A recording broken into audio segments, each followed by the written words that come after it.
calcul d'intégrale et calculatrice ClassPad. On va apprendre comment chercher à l'aide de la calculatrice ClassPad une intégrale, n'importe quelle intégrale. Toujours dans le menu principal, c'est là. Donc, dans le menu principal, voilà, dans le menu principal, je veux écrire la fonction à intégrer. La fonction, disons que si je prends comme exemple la fonction x exponentielle de x. Donc, x exponentielle de x. Là, j'ai écrit la fonction, je sélectionne cette fonction avec le stylet, interactif, calcul, voilà, ça c'est le symbole de l'intégrale, intégrale, mais là il faut dire, intégrale indéfinie, ça veut dire primitive, et intégrale définie, ça veut dire intégrale avec bold. Donc là j'ai dit, intégrale définie, l'expression de la fonction c'est x e x, la variable c'est x, inférieure, c'est-à-dire, là on va calculer quoi? On va calculer, disons, on va calculer intégrale de a à b et x e x dx. Mais a et b c'est quoi? On va calculer intégrale de 0 à 1 x e x dx.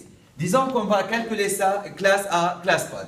Donc, la variable c'est x, inférieure c'est 1, pardon, inférieure c'est 0, supérieure c'est 1. Donc voilà, l'expression c'est x e x, variable x, inférieure 0, supérieure 1, ok. Et là voilà, vous avez directement la réponse de l'intégrale. Donc, l'intégrale de 0 à 1 x e x dx, c'est 1. C'est trop facile. Pour calculer, je fais un deuxième exemple. Je veux effacer tout d'abord ça.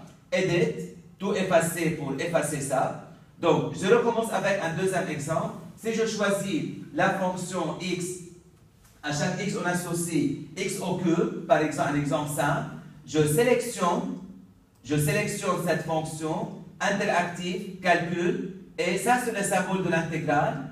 Voilà. Intégrale indéfinie, ça va, on va essayer pour calculer une primitive. Comme ça, vous avez une primitive. Tandis que si, voilà, x3, je sélectionne interactive, calcul, intégrale. Non, maintenant c'est intégrale définie. Je mets la borne inférieure, disons moins 5. Et après, je mets la borne supérieure, disons c'est 10. C'est 10. Et comme ça, on a directement la réponse finale. Voilà comment on calcule l'intégrale classe A, la calculatrice ClassPad.